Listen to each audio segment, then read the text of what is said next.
Assalamualaikum warahmatullahi wabarakatuh. Tanggal 10 November 2025. Saya mengucapkan selamat Hari Pahlawan Nasional. Pemerintah telah mengumumkan 10 orang yang dianggap berjasa besar terhadap negeri ini dan gelar pahlawan nasional. Terlepas pro dan kontra, saya yakin dan percaya pemerintah telah memiliki dasar yang kuat untuk mengangkat ke-10 orang tersebut menjadi pahlawan nasional.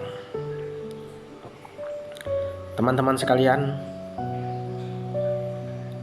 akhir-akhir ini dan mungkin bukan cuma akhir-akhir ini, saya cukup sering melihat baik di Instagram, TikTok, Facebook berseliweran konten-konten yang seringkali menunjukkan rasa sentimen kepada beberapa nama tokoh pahlawan, terutama sekali kepada Presiden pertama, Soekarno. Menurut saya, itu adalah hal yang tidak bijaksana. Ya, konten-konten tersebut hanya ingin dilihat ramai saja. Makanya konten-kontennya hanya bicara tentang Soekarno yang banyak istrinya, ya, Soekarno yang memenjarakan temannya, ya, Soekarno yang menghukum mati SM Kartosuwiryo. Begitupun kita lihat komentar-komentar orang. Orang berkata, Soekarno ternyata tidak sebaik yang diceritakan buku-buku sejarah. Banyak sekali penilaian yang menurut saya tidak bijaksana.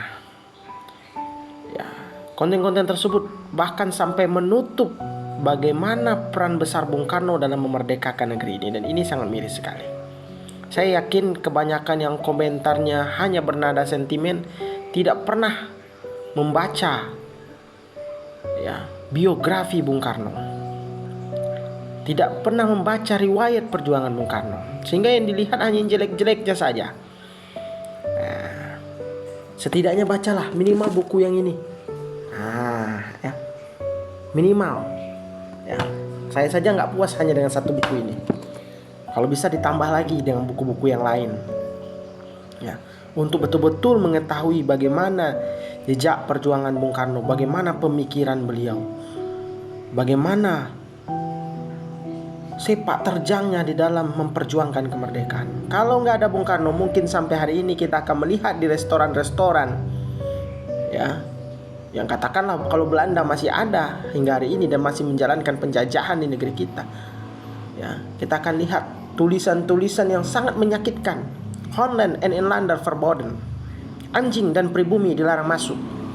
Seperti itulah kita dinilai, ya, oleh penjajah Belanda. Jadi bijaklah ketika kita bicara Bung Karno, jangan hanya melihat yang jeleknya saja. Coba dilihat apa peran besarnya. Yang sangat saya sesalkan adalah terkadang komentar orang, ya, mengaitkan dengan anak cucunya.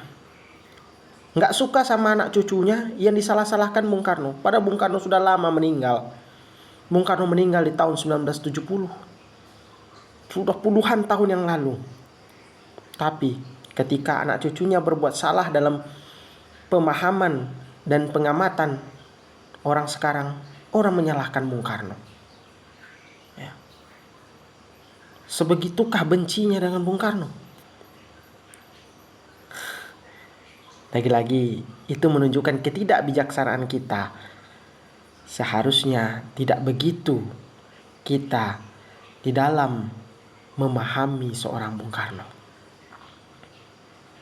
Tapi Bung Karno sendiri pernah berkata di dalam buku biografinya ini, Bung Karno pernah bilang begini, saya Bung Karno, saya ini dipuja bagai dewa, tapi di lain sisi saya juga dihina bagaikan bandit, saya dihujat bagaikan bandit.